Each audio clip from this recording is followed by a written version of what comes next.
de esta unidad y también la doy yo, así que si les quedan algunas dudas, las anotan y la clase que viene lo charlamos un rato al principio de la clase.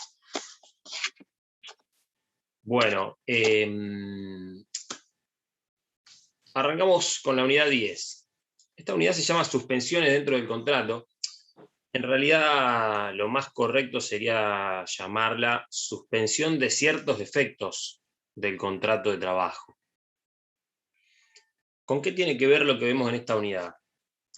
Tengan en cuenta uno de los principios principales que vimos al principio de la materia, uno de los principios rectores del contrato de trabajo, que es el principio de continuidad o conservación del contrato. Teniendo en cuenta esto, la posibilidad de que se suspendan algunas de las prestaciones de las partes tiene que ver con esto, justamente con la conservación del contrato, con que la ley busca que el contrato laboral, a pesar de que va sufriendo diversas vicisitudes durante su vida, subsista. Entonces, para dar un concepto general de qué es lo que vamos a ver en esta unidad, se podría decir que las suspensiones de los efectos del contrato consisten en la interrupción transitoria de alguna o algunas de las obligaciones de las partes durante la vigencia del contrato. Es importante que reparemos en esto. Estas suspensiones son siempre transitorias. ¿Por qué? Porque están destinadas a durar un tiempo determinado, porque si fuesen definitivas, se rompería de alguna manera el sinalagma contractual, esa equivalencia que tiene que existir entre las prestaciones de las partes. Por eso son siempre transitorias. Si fuesen definitivas, el contrato se desestabilizaría. Afectan a alguna o alguna de las prestaciones de las partes. Ahora vamos a ir viendo los distintos supuestos de suspensiones, cuáles son las prestaciones afectadas, pero siempre el contrato subsiste, siempre el contrato sigue vigente. Y la finalidad, que tiene que ver un poco con lo que venimos hablando, es la preservación del vínculo. Es que el vínculo supere la circunstancia que genera la suspensión y subsista y vuelva a la normalidad, por decirlo de alguna manera. Bueno, vamos a clasificar los distintos casos de suspensiones que vamos a ir viendo en esta unidad. Nosotros las clasificamos según sean causas atribuibles al trabajador o sean causas atribuibles al empleador. Las causas atribuibles al trabajador son los accidentes o enfermedades inculpables, la suspensión preventiva, la suspensión precautoria, la suspensión por desempeño de cargos electivos o gremiales, y la suspensión por servicio militar y convocatorias especiales. Y las causas atribuibles al empleador son las suspensiones disciplinarias, las suspensiones económicas y las suspensiones por fuerza mayor. Vamos a arrancar con la más importante, que más aplicación tiene dentro de esta unidad, que son los accidentes o enfermedades inculpables.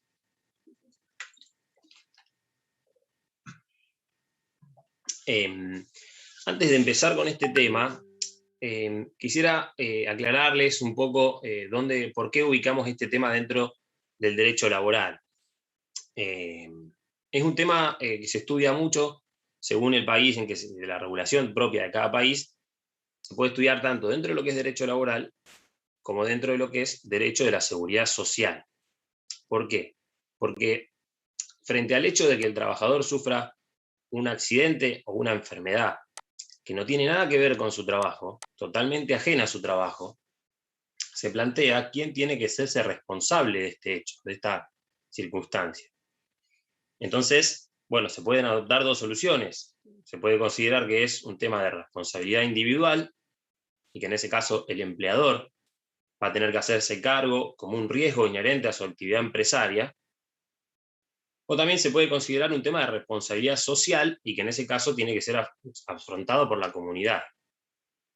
Entonces, según nos paremos en una concepción o en la otra, vamos a estar dentro del derecho laboral o dentro del derecho a la seguridad social. En nuestro país se tomó la decisión, por política legislativa, de considerar que el sistema, el régimen de accidentes o enfermedades inculpables, es un tema de responsabilidad individual. Por lo tanto, se tomó la decisión de considerar que el empleador tiene que hacerse cargo, tiene que considerarlo dentro de sus costos empresarios, por decirlo de alguna manera, dentro de su riesgo de la actividad. Esto se los aclaro porque muchas veces pasa que cuando terminamos de ver este tema, muchos alumnos se preguntan, ¿pero cómo? ¿Por qué? ¿De dónde surge que el empleador tiene que hacerse cargo, desembolsar de su bolsillo salarios, pagarle al trabajador los salarios mientras está accidentado o enfermo, si el accidente o la enfermedad no tuvo nada que ver con el trabajo? Incluso, ¿por qué tiene que, incluso en algunos casos, llegar a indemnizarlo si él no tuvo ninguna responsabilidad? Bueno, el justificativo es esto: justamente por una decisión legislativa en nuestro país se lo puso en cabeza el empleador. Como por ejemplo el subsistema de riesgos del trabajo, es decir, si el accidente o la enfermedad son de origen laboral, están a cargo del ART. Ese subsistema se puso dentro de la seguridad social. Si bien no son prestados por el Estado, son prestados por entidades privadas con fines de lucro, es un subsistema de seguridad social. El empleador paga la alícuota que le corresponde al ART y la gestión la efectúa el ART, el pago de los salarios mientras el trabajador está incapacitado y demás, lo hace el ART. Bueno, esto se los explico para que entiendan, porque ha habido numerosos planteos de inconstitucionalidad de todas estas normas, justamente diciendo por qué el empleador tiene que hacerse cargo. Pero bueno, es importante que lo entiendan así. Profe, ¿y esos planteos de inconstitucionalidad no avanzaron? Quedaron... No han prosperado, no han prosperado porque la verdad que, ya les digo, en la Constitución no dice expresamente que tenga que ser parte de la seguridad social esto.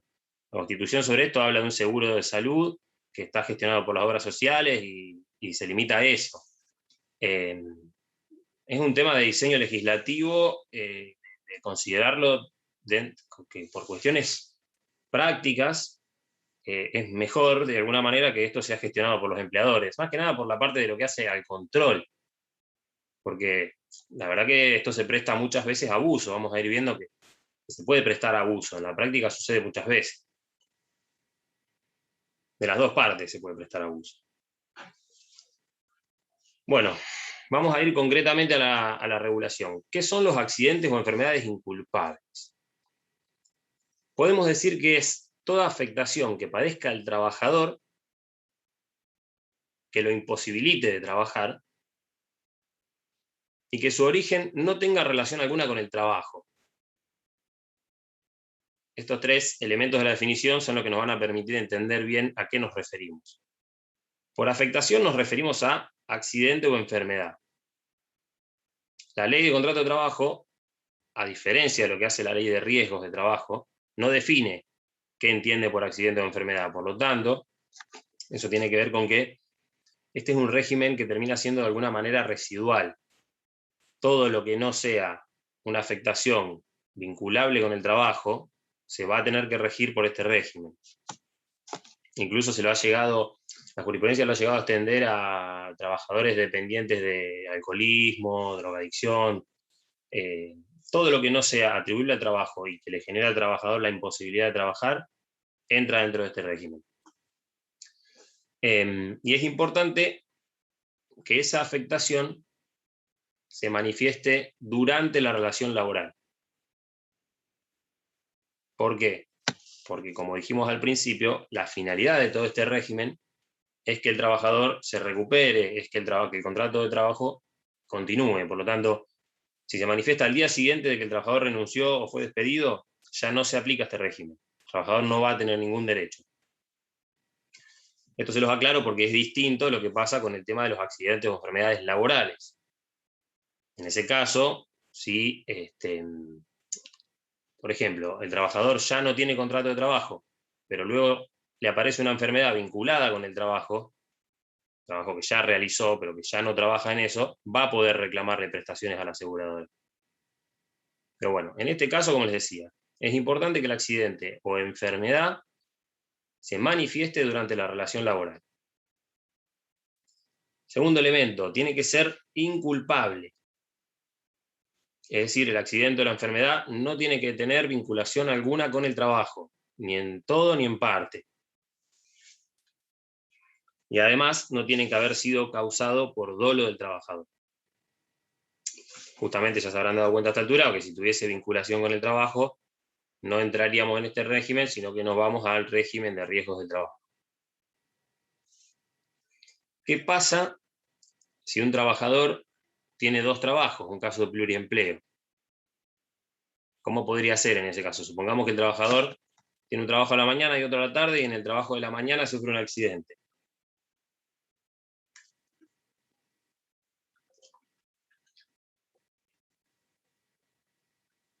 Bueno, en ese caso, una misma contingencia puede ser tratada como inculpable en un trabajo y como laboral en el otro. Y el tercer elemento que tienen que tener en cuenta es que esa afectación inculpable tiene que impedir la prestación del servicio. Es decir, no cualquier afectación, no cualquier padecimiento que sufre el trabajador justifica la aplicación de este régimen. Si el trabajador se estaba cortando la uña y se cortó un poquito de más y le duele el dedo, no puede pedirse licencia.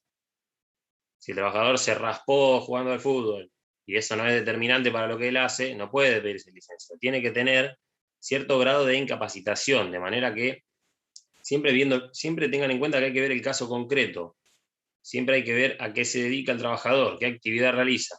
Bueno, en función de eso, hay que medir si esa afectación que sufrió le imposibilita o cuanto menos le dificulta la prestación de su servicio.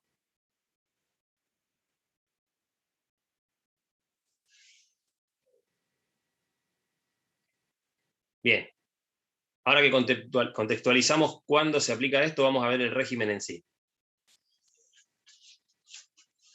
Les pido que abran la ley y se fijen en el artículo 208 de la ley. ¿Cómo reacciona la ley entonces ante estos casos de accidentes o enfermedades ajenos al trabajo que pueda sufrir el trabajador? Bueno, le otorga un periodo de licencia paga, durante el cual el trabajador no presta servicios, es decir, no concurre a trabajar, pero percibe su salario. Fíjense, cuando hablamos de suspensiones, acá la prestación que se suspende es la prestación de servicio. De parte del empleador, sigue pagando el salario. ¿Desde qué momento comienza esa licencia? Comienza desde que el trabajador resulta incapacitado y dura hasta que el trabajador obtiene el alta. En principio. ¿Por qué en principio? Porque el artículo le fija plazos máximos de licencia paga. Imagínense que si el trabajador pudiese tener licencia de manera indefinida, no se recuperaría más. Bueno, ¿en función de qué determina el artículo 208 esos periodos de licencia paga? En función de dos elementos. Uno, la antigüedad del trabajador en el empleo, y dos, la existencia de cargas de familia. ¿Cuáles son los periodos que fija? Bueno, si el trabajador tiene menos de 5 años de antigüedad y no tiene cargas de familia, tiene hasta 3 meses de licencia paga. Si tiene más de 5 años sin carga de familia, 6 meses. Si tiene menos de 5 años pero tiene cargas de familia, también 6 meses. Y si tiene ambos requisitos, hasta 1 año de licencia paga por enfermedad.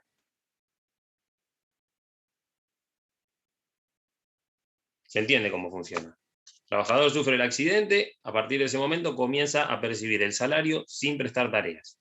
¿Hasta cuándo? Hasta que se recupere o hasta que alcance el plazo máximo según su antigüedad, más o menos de 5 años, y según la existencia o no de cargas de familia. ¿Cuál es la remuneración que va a percibir el trabajador durante este periodo de licencia paga? Bueno, la ley dice que tiene que ser la misma que percibiría de haber podido trabajar.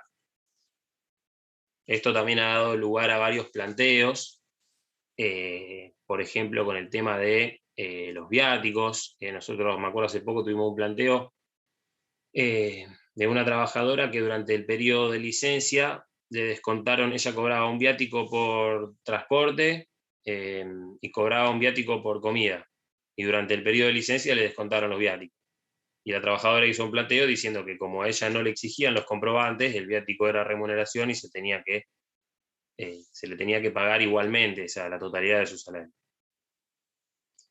O sea que en principio el salario que percibe es el mismo que hubiera percibido de haber podido trabajar. Por lo tanto, si el gremio consigue un aumento, se le va a aplicar el aumento.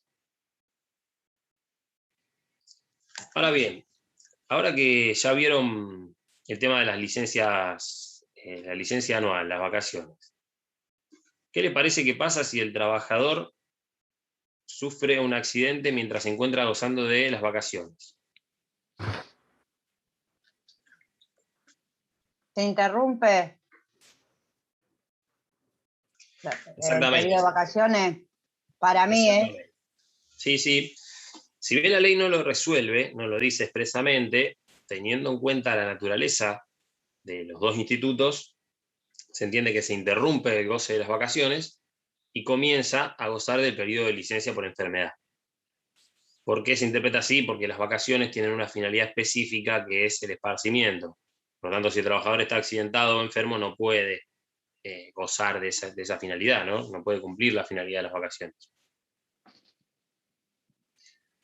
Y ahora les hago otra pregunta. ¿Qué les parece que pasa si el trabajador, mientras se encuentra gozando del periodo de licencia paga, supera los 5 años de antigüedad o adquiere cargas de familia? Supongamos que tiene un hijo.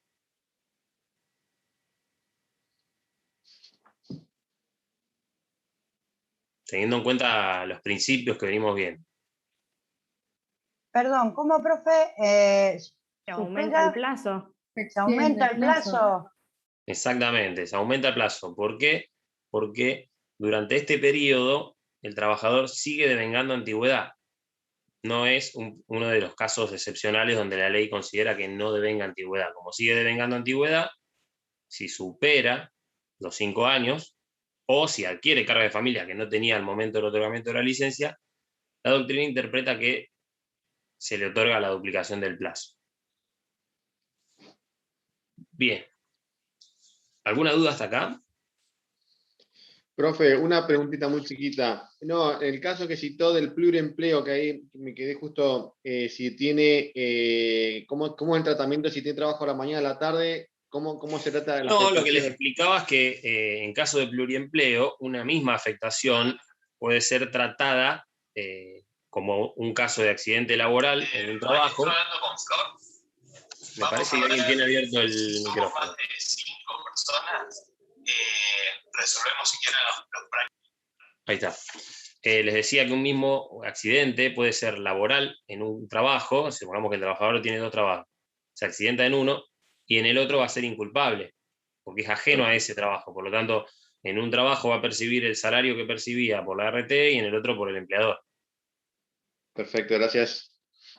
Profe, y en el caso de una enfermedad inculpable y tenga un pluriempleo, Y va a tener que percibir la licencia por enfermedad de ambos empleadores. Lo que pasa es que, bueno, hay que ver en cada caso que la antigüedad que tenía y demás.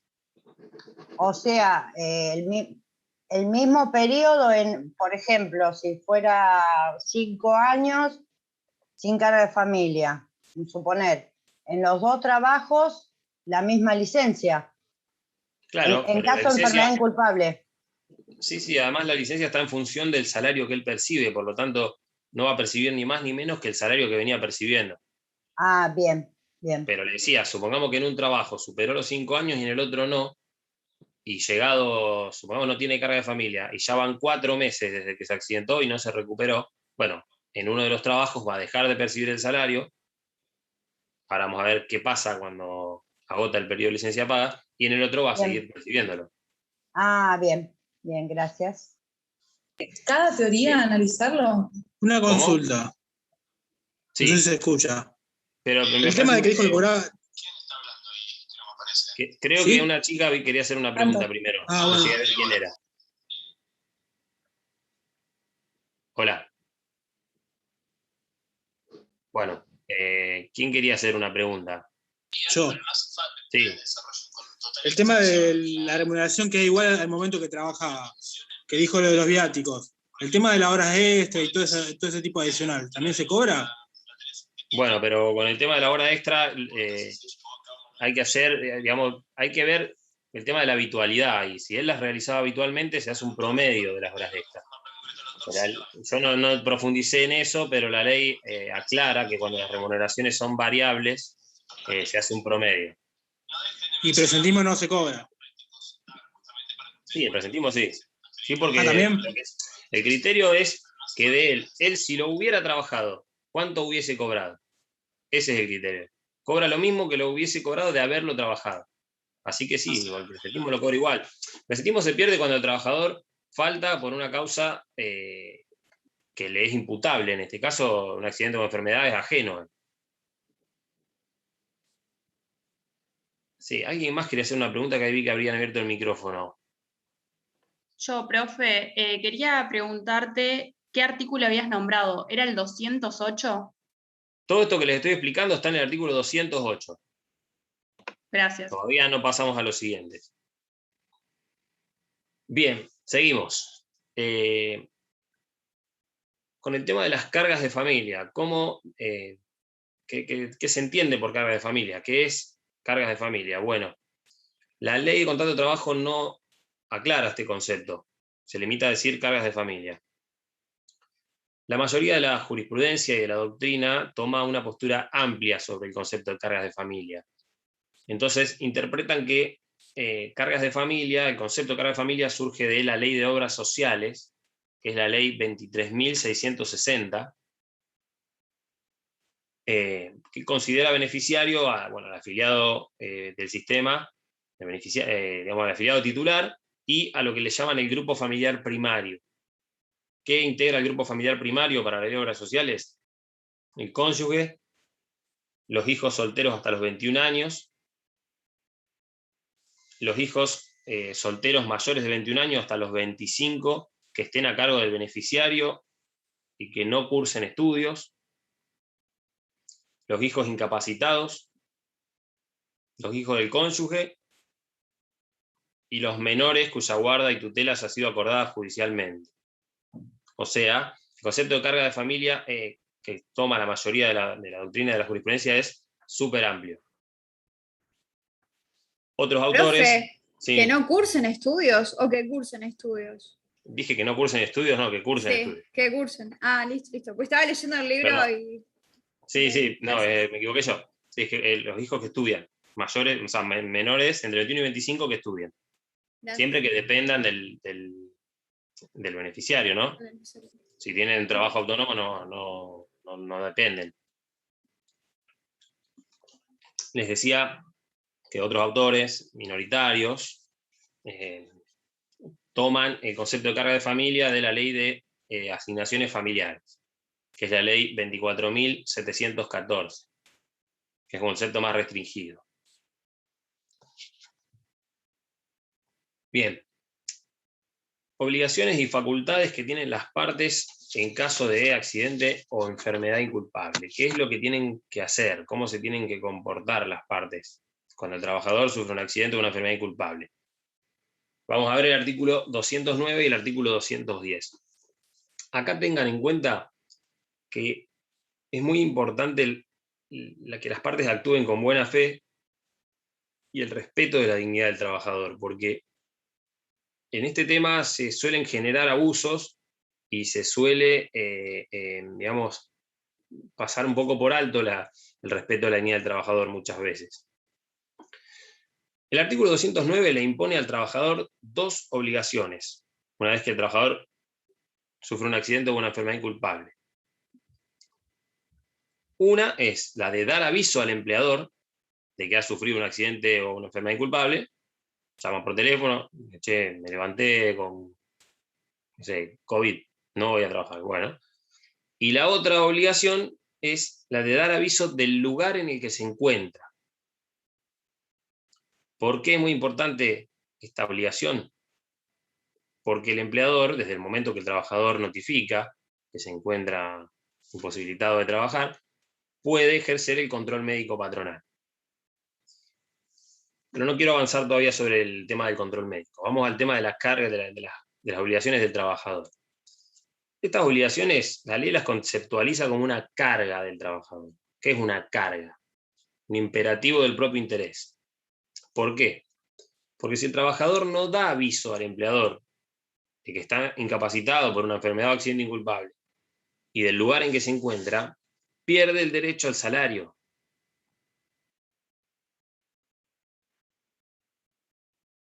¿Se entiende? Al salario del 208, al salario por enfermedad. Si bien la ley, en el artículo 209, dice que el aviso tiene que hacerlo dentro de la primera jornada, la doctrina ha reinterpretado este concepto y se entiende que tiene que hacerlo dentro de las primeras 2 horas de la jornada. Porque, como les decía, uno de los principios que cobra mucha importancia acá es el principio de buena fe, y tiene que posibilitar al empleador reorganizar el trabajo, incluso, no sé, reemplazarlo, contratar a un trabajador por un plazo fijo, un eventual para ese día, o por el periodo que sea. Por eso se entiende que tiene que notificar dentro de las primeras 2 horas, más allá que la ley habla dentro de la primera jornada. ¿Y qué pasa si el trabajador sufre un accidente en la vía pública? O si el trabajador se encuentra inconsciente, supongamos que iba a trabajar y sufre bueno, en este caso sería un itinere, pero el trabajador está imposibilitado de dar aviso. Bueno, en ese caso, siempre teniendo en cuenta la característica y la gravedad de la enfermedad, la ley, fíjense que al final del artículo 209, también le otorga el derecho al salario. Fíjense que el artículo al final de todo dice, salvo que la existencia de la enfermedad o accidente, teniendo en consideración su carácter y gravedad, resulte inequívocamente acreditada. Esto es para el caso que el trabajador sufrió un accidente o una enfermedad de tal gravedad que le impidió dar aviso efectivo en los términos que fija la ley. Profe, en el caso de gravedad, ¿sí o sí lo tiene que dar el trabajador o puede ser un familiar que avise? No. Puede hacerlo un familiar, puede hacerlo cualquiera. El tema es dar aviso de la enfermedad o accidente y del lugar en que se encuentra. Tiene el mismo valor, por ejemplo, en caso de que la persona, no vayamos a mayores, pero esté en coma. Sí, totalmente. No sé, se cayó en la casa y tuvo un golpe en la casa, bueno, un accidente, digamos, fuera del lugar de trabajo. Sí, doméstico, tal Está cual. en coma. Porque sí, no, es perfectamente válido. O incluso si sufre un accidente doméstico y está tirado en el piso y no se puede levantar, es lo mismo. Sí. No, es totalmente válido eso. O sea que no hace falta que sea por un personal. familiar, eso le... No hace falta que sea personal. El tema es de dar aviso y consignar el lugar. ¿Por qué es importante consignar el lugar? Justamente porque el empleador tiene la facultad de ejercer lo que se llama el control médico patronal. Este control médico está en el artículo 210 de la ley.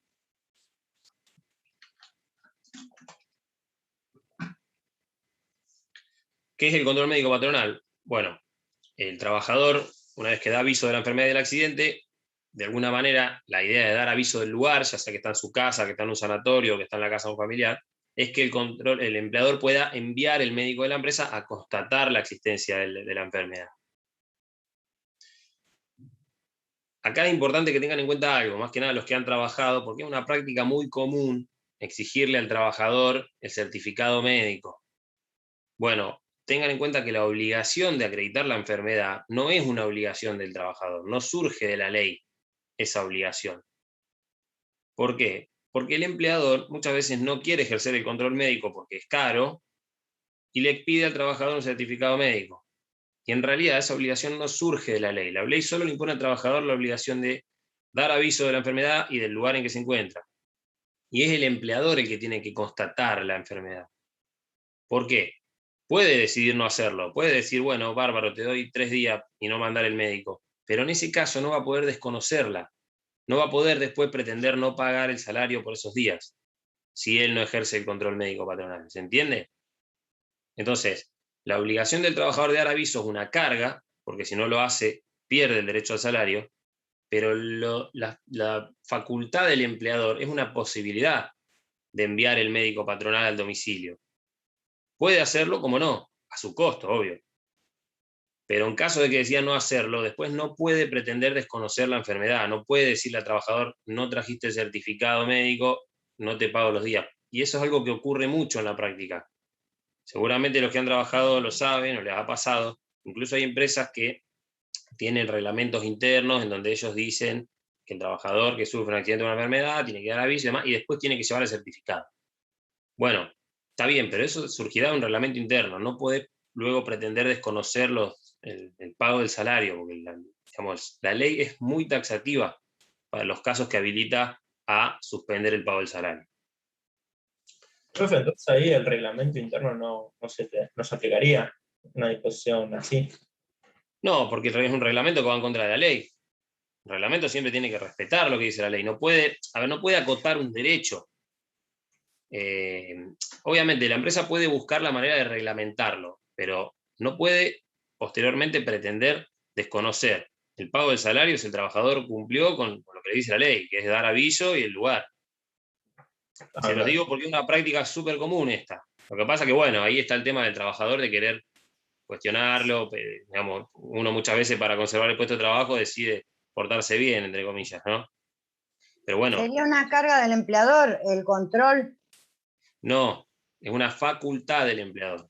El empleador puede enviar al médico, como no, puede decir no hacerlo, pero si no lo hace, después no puede pretender desconocer el pago del salario. No puede decir, no, usted no tenía nada, no le pago el salario. ¿Se entiende? Por ejemplo, si el empleador no lleva un certificado médico, no puede decir que desconoce la enfermedad. Por ejemplo, no sé. No, pero yo les decía que el empleador no, a ver, el trabajador no tiene la obligación de acreditar la enfermedad. Bien. Obviamente siempre estamos hablando de que en el caso de que, porque muchas veces pasa que el empleador envía al médico y el médico dice el trabajador no tiene nada. Entonces, ahí sí se genera una controversia y lo que suele hacerse en esos casos cuando el trabajador tiene un médico particular, el médico dice, usted tiene que estar de licencia porque tiene esta patología. Y el médico del empleador lo revisa y dice, este trabajador está en condiciones de trabajar. Ahí, eso es muy común, se genera una discrepancia entre los dos médicos y lo que se suele hacer, lo que en realidad corresponde, teniendo en cuenta la buena fe y el principio de conservación del contrato, es buscar una tercera opinión, una opinión objetiva.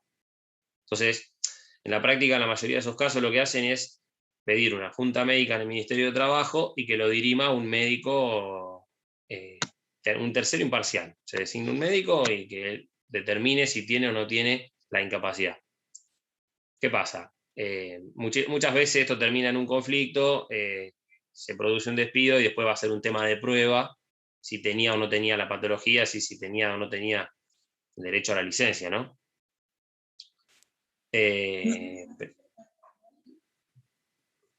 Bueno, en cuanto a la extensión, sí, no quiero extender mucho porque quiero tratar de terminar este tema, pero si es rápido, decime.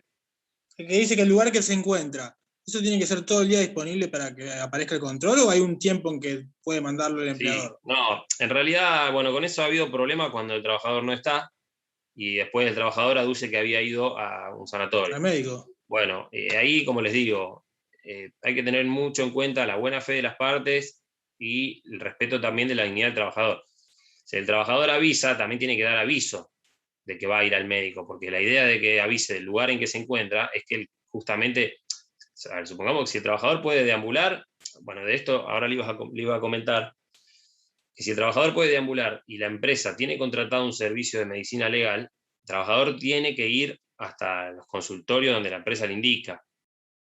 A su vez, también hay una reglamentación que establece que todas las empresas que tengan más de 150 trabajadores por establecimiento tienen que tener un médico en el establecimiento por lo menos 2 horas.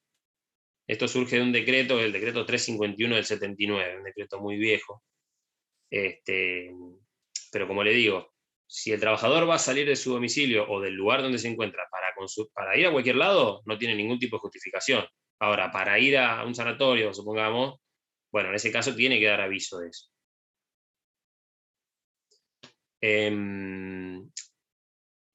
Bueno, por último les quiero aclarar un poquito en cuanto a la extensión del control médico patronal.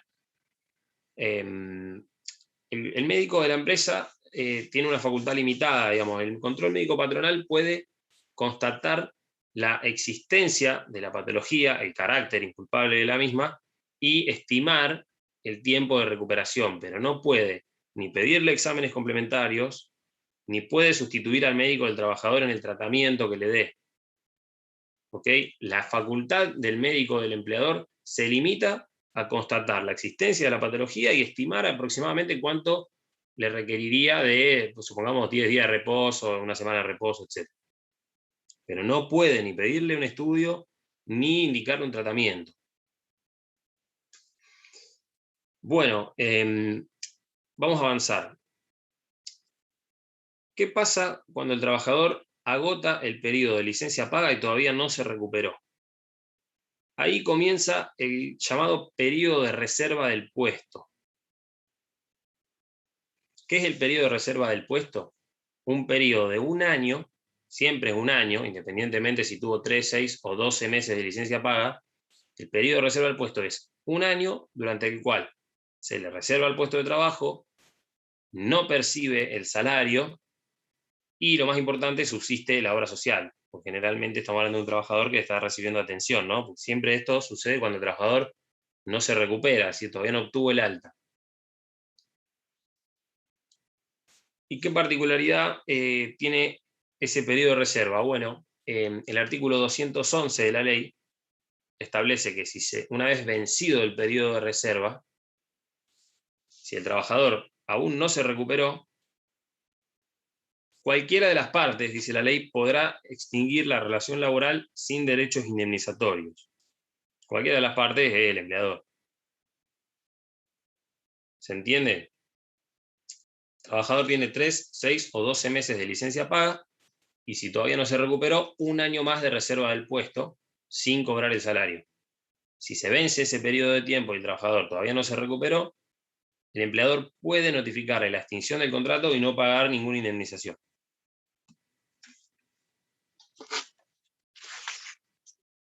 Bien, ¿cómo se computan los plazos? Esos plazos que venimos viendo, los de 3, 6 y 12 meses. Es importante que sepan que el plazo de licencia paga es por cada accidente o enfermedad que sufre el trabajador. Fíjense que el 208 empieza diciendo por cada accidente o enfermedad. ¿Qué quiere decir esto? Que si el trabajador está 6 meses de licencia, supongamos por una rotura, se rompió la rodilla jugando al fútbol, y vuelve a trabajar, y al día siguiente le detectan un cáncer y tiene que empezar una quimioterapia, bueno, tiene derecho a todo el periodo de licencia de nuevo. Es por cada accidente o enfermedad que padece. Pero con una particularidad, y esto se aplica mucho cuando trabajadores que tienen enfermedades crónicas. La ley, digamos, lo que la ley llama las recidivas de las enfermedades crónicas, que serían como las recaídas, aclara la ley que no dan derecho a un nuevo periodo remunerado. ¿Qué quiere decir esto? Que si el trabajador, supongamos, tiene una enfermedad que pueda generar una recaída, se toma 6 meses de licencia paga, después se mejora, se recupera, vuelve a trabajar.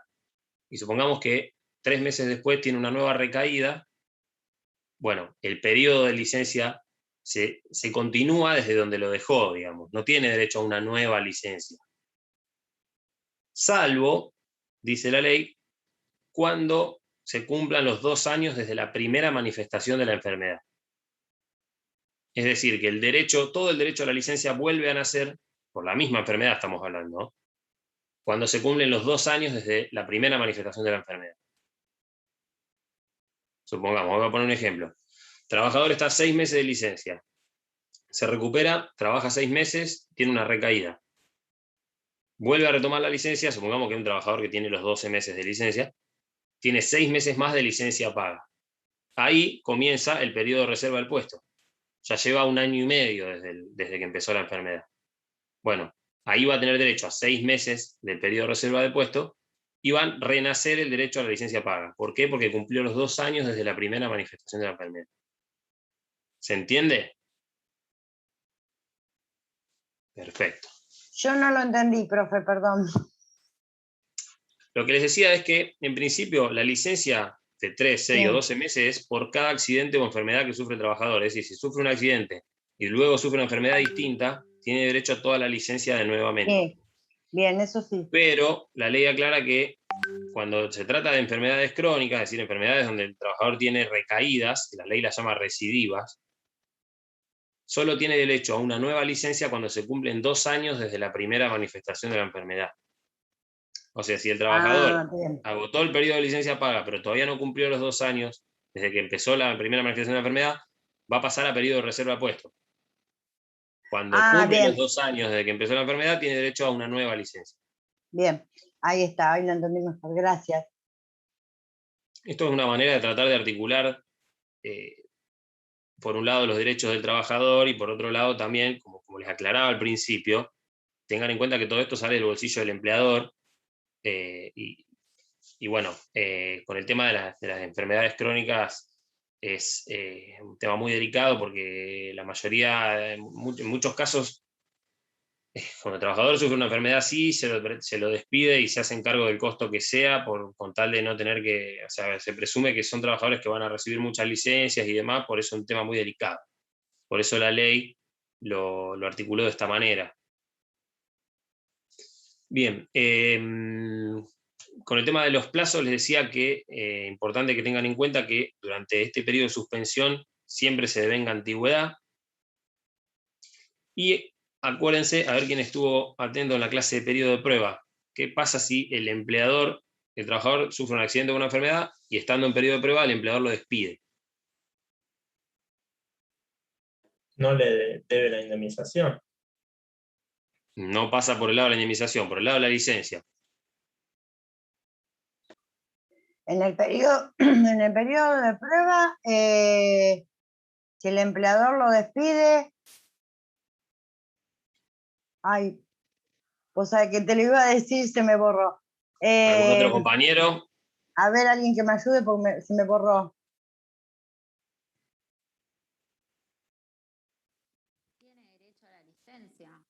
Perdón, ¿nos podés reiterar la pregunta? Porque yo también medio me perdí, estaba pensándola, perdóname. Sí, no, es el caso de que el trabajador que está en periodo de prueba sufre un accidente y el empleador lo despide. No Lo es que despide obviamente cumple, utilizando el periodo de prueba. no es que cumple. Ah, no. Ah, No, que porque se lo le despide. aplica un apercibimiento muy grande, o sea, una multa muy grande, una sanción muy grande, eso, ¿eh? Va por ahí, No. Lo que quería que me dijeran era que el periodo de licencia paga va a tener como límite la finalización del periodo de prueba. Pero bueno, vamos a hacer como que no se los pregunté y no me voy a enojar con ustedes. Ah, claro, si trabajó 2 meses y lo despiden, sería, No. cobraría. Si el trabajador tiene licencia, tiene derecho a 3 o 6 meses, porque recién entra a trabajar, pero supongamos tiene carga de familia, va a tener derecho a 6 meses de licencia paga. Bueno, pero si el empleador lo despide utilizando el periodo de prueba, esos 6 meses se van a acotar a lo que falte hasta terminar el periodo de prueba. Eso lo vimos cuando vimos periodo de prueba. Sí. La licencia paga se acorta hasta la finalización del periodo de prueba. Hasta la finalización del periodo de prueba. Bien. ¿Por qué? Porque por ahí de alguna manera me anticipé a algo que venía un poco más adelante. El artículo 213, se los digo ahora, el artículo 213 establece que si el empleador despide al trabajador durante el periodo de licencia paga, le va a tener que pagar todos los salarios hasta el alta o hasta que finalice el periodo de licencia paga. Esto está para evitar que algún vivo diga, bueno, este tiene derecho a 1 año de licencia, me sale más barato despedirlo ahora, apenas accidentó. No, se lo va a tener que pagar igual. Esto está en el artículo 213. Bueno, vamos a el famoso artículo 212. El artículo 212 trata los distintos supuestos, digamos, las distintas vicisitudes que pueden suceder con la salud del trabajador cuando sufre un accidente o una enfermedad inculpable. Esto aplica tanto durante el periodo de licencia paga como durante el periodo de reserva del puesto. Ténganlo en cuenta. ¿Qué puede suceder con la salud del trabajador durante este periodo, durante todo este tiempo? Bueno, puede suceder que el trabajador reciba el alta sin incapacidad y en ese caso regresa a su puesto. Puede suceder que el trabajador reciba el alta, pero como consecuencia de ese accidente que sufrió o de esa enfermedad, se le produce una disminución de su capacidad laboral, una disminución parcial de su capacidad laboral que sea de carácter definitivo.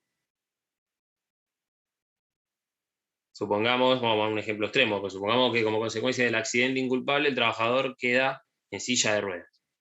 Bueno, una vez que esa incapacidad parcial es de carácter definitivo, si se consolida, ya no se va a poder recuperar, se le da el alta con incapacidad.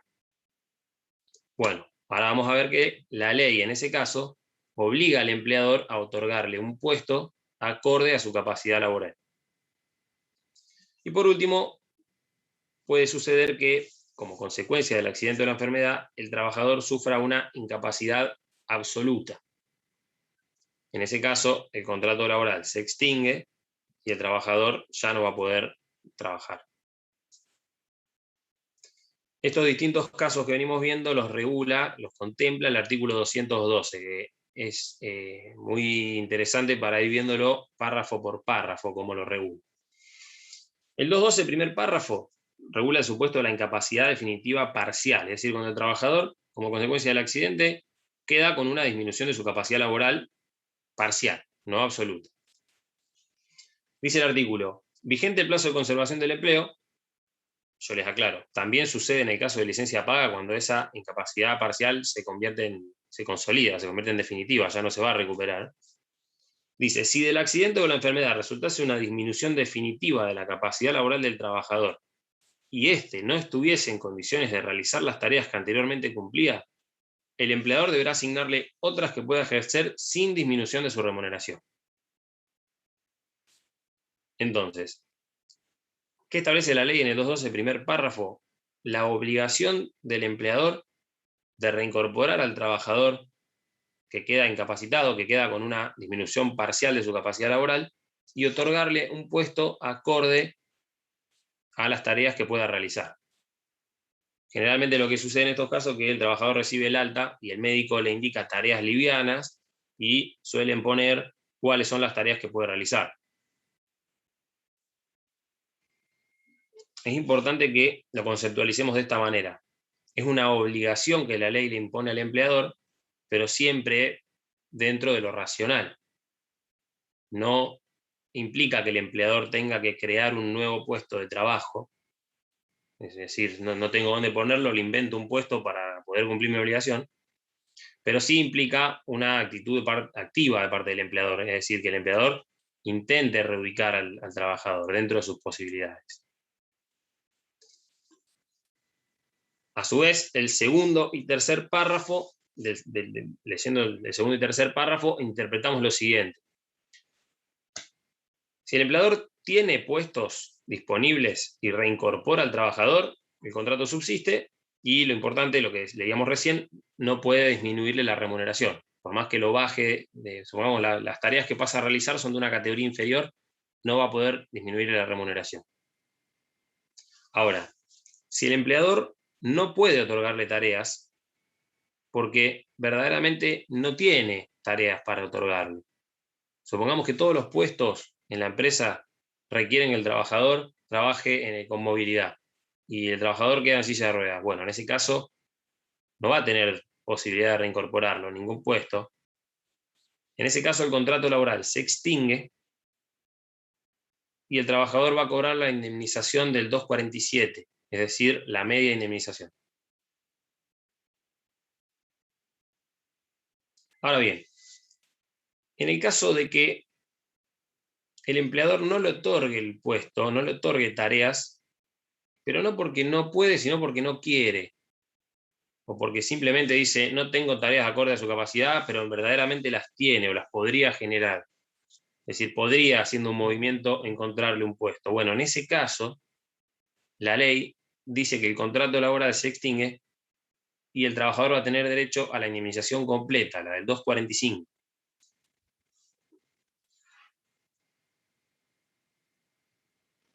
Profe, ¿cómo se podría probar de que el trabajador, perdón la pregunta, ¿no? Pero ¿cómo se podría probar que el trabajador, el empleador tiene un puesto acorde, pero no se lo da? Y bueno, eso Por ejemplo, generalmente... es un caso en Sí, concreto. la mejor prueba en ese caso es hacer una pericial técnica con un perito en higiene y seguridad. Los peritos en higiene y Bien. seguridad suelen hacer una descripción de cada puesto laboral y cuáles son las habilidades que se requieren, las exigencias y demás. Bien. Como les decía, esto es 100% casuístico. Siempre hay que ver el caso concreto, porque hay que ver cuáles las habilidades, cuál es la capacitación que tiene el trabajador. Supongamos que es un trabajador supongamos que es un administrativo, y probablemente sea más fácil reubicarlo porque tareas administrativas suele haber.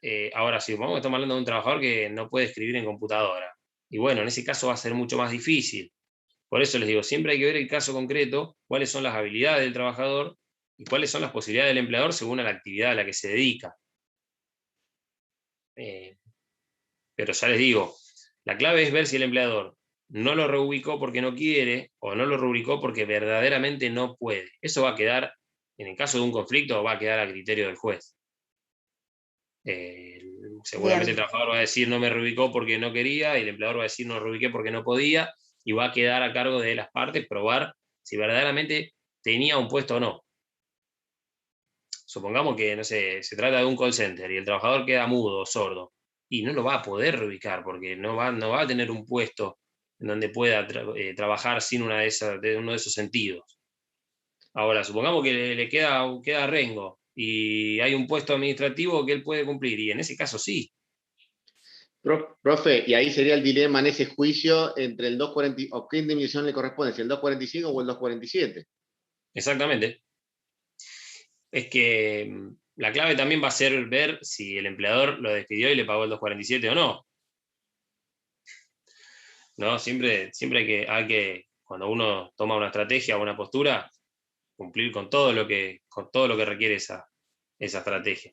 Claro, en caso de no poder reubicarlo porque no tiene, como dice usted, el caso en concreto, hay que ver el caso en concreto, por supuesto, es el 247, la mitad del 245, porque no es culpa del empleador no tener... Exacto. Por La eso diferencia, es así. como les decía, esto surge del segundo y tercer párrafo del 212. Lo que se toma en cuenta es si podía reincorporarlo o no. En ambos casos no lo reincorpora, pero en un caso es porque no podía, porque verdaderamente no tenía puestos para darle, y en el otro caso es porque no quiso hacerlo o no hizo el esfuerzo que la ley le exige. Porque tengan en cuenta, por eso les dije al principio, que la ley lo conceptualiza como una obligación del empleador. Es decir, en principio es su obligación reincorporarlo. Por eso la apreciación va a ser restrictiva a la hora de ver si no lo cumplió porque no podía hacerlo.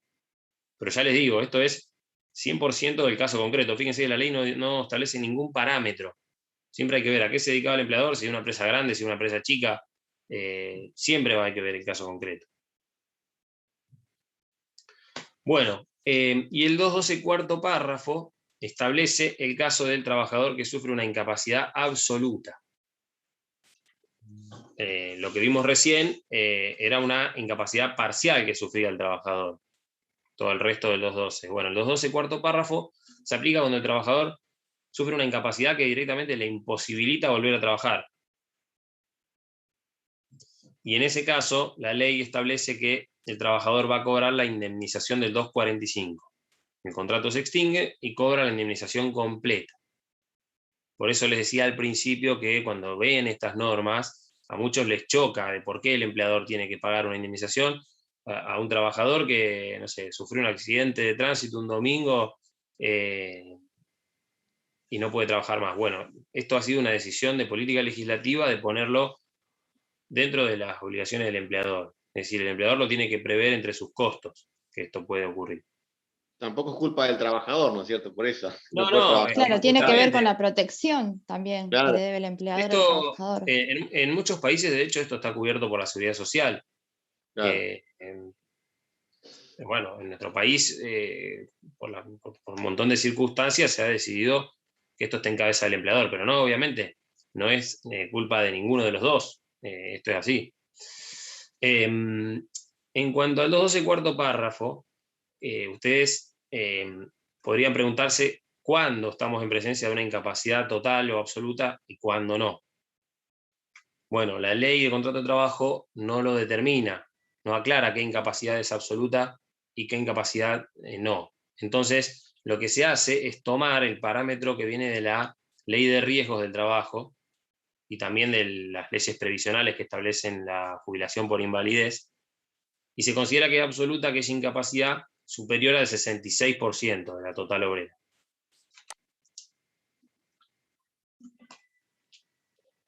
Obviamente, cuando hablamos de incapacidad absoluta o de incapacidad superior al 66%, estamos hablando de criterios médicos.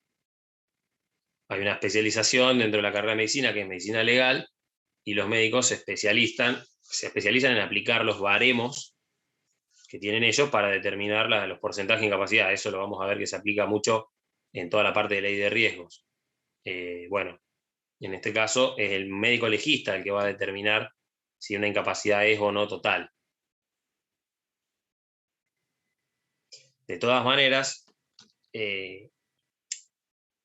siempre acá la jurisprudencia es un poco flexible con este tema.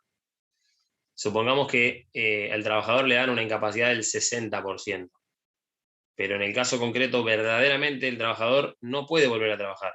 Bueno, en esos casos se ha considerado igualmente que tiene una incapacidad absoluta.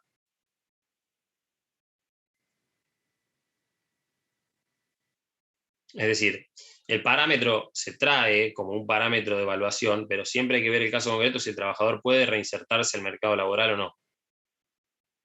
Y además es importante que tengan en cuenta esto: este beneficio no es incompatible con la jubilación por invalidez. O sea, el trabajador, más de cobrar la indemnización, va a poder ir a la ANSES y pedir la jubilación por invalidez. Bueno, hasta acá terminamos con accidentes o enfermedades inculpables. Yo quería ver hoy las otras suspensiones inherentes al trabajador, pero no vamos a llegar. Vamos a aprovechar estos últimos minutitos si alguien quiere hacer alguna pregunta de lo que vimos hoy. Yo, profe, en el caso aquí, en el caso de incapacidad del trabajador, yo siempre me hacía lío con la incapacidad, digamos, de las RT, ¿no? Obviamente desconozco, o sea... ¿Pero qué lío? Me hacía el lío porque yo pensaba, digo, ¿cómo se medía, digamos, el grado de incapacidad de la persona, sea total, parcial, ¿no es cierto?, absoluta, si no se trata de un accidente laboral? Entonces ahora me quedó más claro que es quien lo determina, el médico legista sería. Pero eso, sí, ¿dónde se realiza? El día de mañana, si ustedes tienen que hacer una demanda de este tipo, van a tener que acompañar con la demanda un informe de un médico legista. O sea, ustedes previamente, les viene el trabajador a su estudio, les comenta lo que tiene, lo que le pasó, ustedes lo van a mandar a un médico legista. La mayoría de los abogados laborales tienen un médico legista de confianza, y el médico legista va a hacer un informe donde va a decir, estimando, según su criterio, qué incapacidad tiene el trabajador. La ley de riesgos es mucho más clara en este aspecto, porque la ley de riesgos tiene una serie de baremos claro, que establecen los porcentajes de capacidad. Supongamos, el baremo está establecido por un decreto del Poder Ejecutivo, y dice, supongamos, amputación de una mano entre tanto y tanto, o supongamos, pérdida de movilidad del hombro hasta tal porcentaje de altura, entre tanto y tanto porcentaje de incapacidad. Es decir, está tabulado. Es decir, el médico legista tiene de alguna manera una guía, tiene también límites que tiene que seguir en función de lo que establece ese decreto. Claro. Y entonces, en este caso no tenemos ese decreto, pero se determina, digamos, a ver, porque acá lo que importa no es el porcentaje de incapacidad que tiene, porque no estamos en el marco de la ley de riesgo que lo van a indemnizar. Supongamos no. Si está en una incapacidad lo importante es ver, acá lo importante en este régimen es ver si el trabajador está en condiciones de volver a su puesto, Si no está en condición de Claro. volver a su puesto, ¿cuáles son las tareas que puede hacer? En ese caso, el médico va a tener que decir cuáles son las tareas que puede hacer, y en el caso de que no pueda volver a trabajar, lo va a tener que informar el médico, y obviamente eso que termina quedando a criterio judicial, si puede o no puede volver a trabajar. Y en el caso de no poder volver a trabajar, todo lo demás lo debe realizar ante ANSES, por ejemplo, el caso de jubilación, Sí. porque acá estaría el caso de la jubilación. Sí, la jubilación por invalidez, eso se tramita ante ANSES. Pero lo que le decía Bien. que es importante, este baremo que existe en la ley de riesgos se utiliza porque en la ley de riesgos indemniza las incapacidades. Acá el empleador no Claro. indemniza la incapacidad. Simplemente tiene que otorgar o no el puesto, si lo tiene y si puede hacerlo. Pero Bien. la ley de riesgos, si el trabajador tiene un 15% de incapacidad, le va a pagar una fórmula, una tarifa. ¿Okay? Claro. Si tiene más incapacidad, va a cobrar más indemnización. Eso ya lo vamos a ver cuando Sí, veamos sí, ley de sí. riesgos en alguna de las últimas clases. Exacto. Gracias, profe. Profe, yo tengo Sí. una duda, pero es respecto a un tema que ya dimos, no sé si la puedo hacer.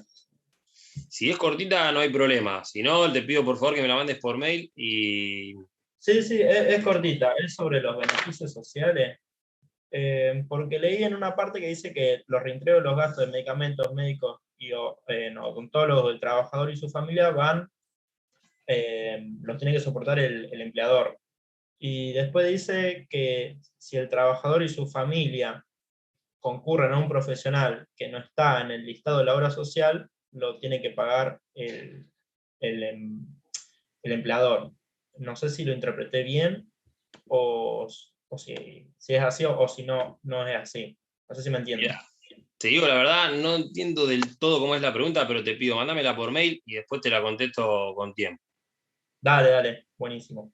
Gracias, profe. Bueno, chicos, disculpen que me voy, pero a las 5 tengo un turno del médico. Perfecto, Nos vemos el profe. jueves y terminamos con esta unidad. Excelente, gracias. Gracias, profe. Nos vemos el jueves. Gracias.